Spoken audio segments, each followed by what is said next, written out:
Es posible que por casualidades de la vida, este video extraño haya aparecido en tu pantalla de inicio de YouTube en algún momento.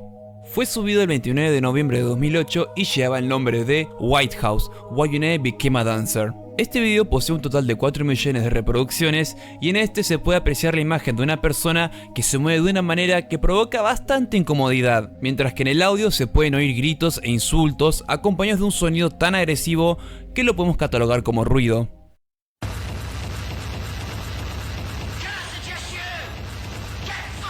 Gracias a este video que a mucha gente le perturbó en su momento, se empezó a hacer una investigación a fondo, como que la imagen utilizada en el video es el rostro de una víctima de un crimen perpetrado por uno de los asesinos seriales más infames de Japón, llamado Kiyoshi Kubo. Y el título es una canción que, como dice ahí, fue compuesta por White House. Tratando de hacer una pequeña investigación sobre este grupo, descubrí que el estilo de música se encuentra quizás en uno de los géneros musicales más turbios, extremos y despreciables que se pueden encontrar en internet. Y hoy quiero hacer este video donde quiero explicar este sonido, qué es lo que lo hace tan turbio y polémico, y hablaremos también de la banda White House.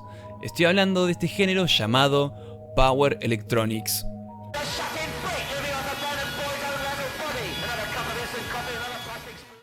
Antes de explicar a profundidad sobre lo que es el Power Electronics, tenemos que entender que este es un estilo que pertenece a la variante de la música noise. Este de por sí es un género que siempre ha sido bastante brutal en cuanto a sonido se refiere, rompiendo los esquemas de la música tradicional que para una persona común le es inescuchable. Porque, como su nombre lo indica, las composiciones consisten predominantemente en ruido. El Power Electronics se centra en el uso intensivo de fuertes frecuencias altas o bajas y a veces voces gritadas.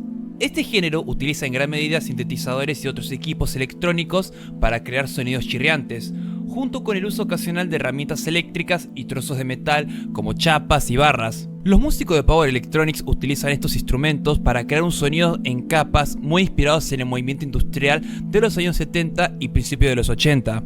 Se dice que el lugar de nacimiento general de Power Electronics es en el Reino Unido, donde residían los primeros pioneros del género como Consumer Electronics y White House. No solamente las instrumentales suenan bastante extremas, sino que las letras de estas canciones es lo que lo hace que se convierta en un género bastante turbio. Porque se caracteriza por poseer temas considerados tabú como las relaciones sexuales sin consentimiento, la violencia y, para poner la cereza sobre el pastel, muchísimos discos tienen una fascinación por el Partido Nacional Socialista. Ustedes saben a lo que me refiero. Para que se den una idea de lo terrible que es, cuando recién estaba formando el Power Electronics, se creó una label llamado IFAR, la cual fue formada por Philip Best, miembro de Consumer Electronics, y en el 82 lanzaría un cassette recopilatorio con este título. Y el origen del nombre de este género se lo atribuye a una de las bandas de la cual fue el motivo por el que decidí hacer este video.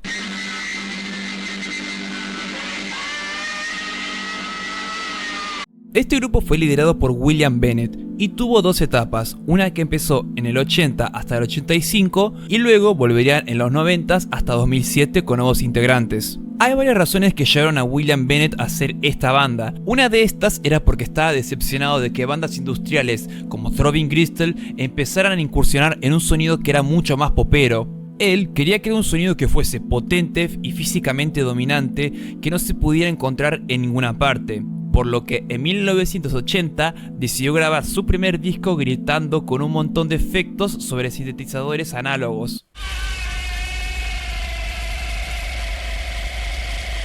Y así, durante los 80 hasta el 85, White House lanzó discos que tenían ese sonido tan agresivo, acompañado de temáticas sexuales, perturbadoras y macabras. En el 81, por ejemplo, lanzaron un disco llamado Dedicated to Peter Carten, Sadist a Mass Slayer, nombre del asesino en serie alemán apodado como el vampiro de Düsseldorf. También en el 82 lanzaron New Britain, donde una de las canciones decidieron colocar un discurso de Adolf. En julio de ese mismo año lanzaron Psicopatía Sexualis, donde todas las canciones poseen de título el nombre de algún asesino serial y en la canción se introducen con datos sobre quiénes fueron estas personas y cuáles fueron las atrocidades que cometieron. La mayor parte está narrada en español y otra pequeña porción en catalán. El asesino, movido por un incontrolable deseo sexual. En el 85 lanzarían su último disco antes de entrar en un hiatus llamado Great White Dead, y es en este disco donde aparece una de las personas más desagradables que he visto,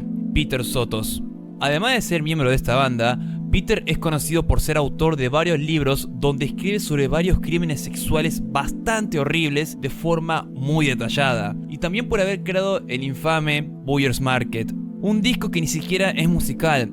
Es solamente un collage de entrevistas que Peter coleccionó donde víctimas narran sus traumas, haciendo una experiencia demasiado incómoda y triste de oír. En los 90s, Whitehouse haría su regreso y además de la aparición de Sotos, también contarían con la ayuda de uno de los productores más importantes dentro del rock más alternativo y experimental, Steve Albini. Para que se den una idea de la importancia de su nombre, él estuvo como productor e ingeniero de sonido en bandas como Nirvana, Helmet, Pixies, etc.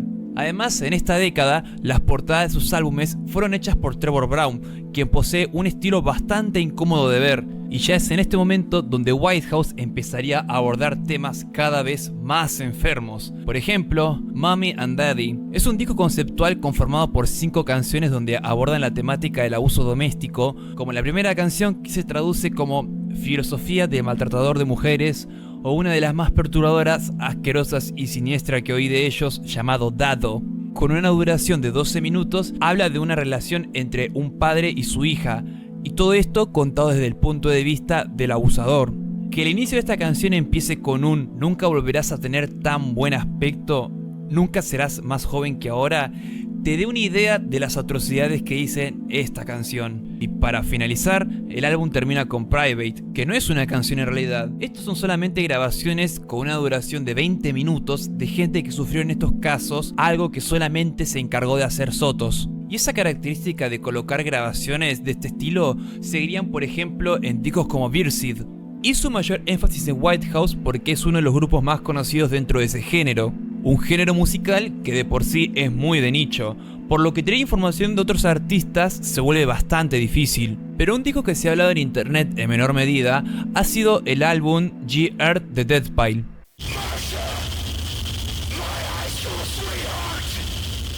G-Earth es un disco conceptual que se enfoca en el asesino serial llamado Gary Ridgway. Las letras están escritas desde la perspectiva de este enfermo, donde nos cuenta cómo es que ejecutó estas atrocidades, algunas con más detalles que otras. Ustedes imagínense lo que debe ser perder a un ser querido a manos de un monstruo para que años después venga no una persona, sino un imbécil a hacer un disco sobre este asesino donde narre y mencione a las víctimas oficiales, dando detalles como la fecha y la última vez que se las vio con vida, la ubicación en donde encontraron los cadáveres, y nada más es para decir que en realidad es para demostrar lo podrido y crudo que es la humanidad. ¿Hace falta tener que utilizar acontecimientos reales o incluso mencionar a las víctimas? Y ese es el mayor problema que posee este género. El hacer discos o trabajos tan choqueantes y de muy mal gusto termina provocando que un grupo de gente pueda sentirse identificado con esto. Mientras estaba revisando algunas entrevistas, me di cuenta que varios de estos artistas, por más que hablen de estas temáticas tan turbias y enfermas, ellos dicen que no comparten esa visión o no las glorifican. Está el caso del artista Terry Blanche, fundador de Bloodlust y AWB Recordings. Esta persona tuvo que soltar un comunicado porque mucha gente lo estaba calificando de ser un supremacista blanco. En ese comunicado aclaró que nunca lo fue y hasta lo repudia, pero el crear trabajos que buscan la intención de ofender provoca que haya gente que se sientan identificados con los temas que tratan, habiendo discos de personas que están realmente comprometidos con esa causa. Cada uno puede tener una visión diferente de lo que puede ser el arte, pero esto creo que ya se sale de lo artístico. El utilizar estas imágenes y la forma de abordar temáticas tan sensibles de una forma tan vulgar hace que no le encuentre algo destacable. Solamente es llamar la atención y ser polémico. No importa dónde busques, casi todos los lanzamientos de este estilo comparten esa característica. Incluso otros grupos del circuito del noise han demostrado su descontento, en especial con Whitehouse y William Bennett. Por ejemplo, Hanatarash, siendo una banda japonesa que se habla en internet por ser una de las más peligrosas y extremas del mundo. Y en el 89 lanzaron un disco titulado Hanatarash 3, William Bennett Has No Dick. Y años más tarde, otro grupo de noise que también se lanzaría con Whitehouse y William fue Tejerogeri GGG. En este caso, lo que hicieron ellos fueron lanzar una parodia del Power Electronics con el título William Bennett is my dick.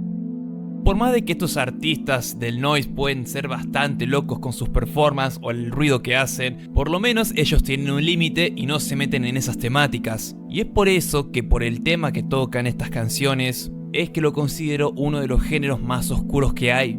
Recuerden que pueden seguirme en mis redes sociales, soy Max Chan y nos vemos en el siguiente video.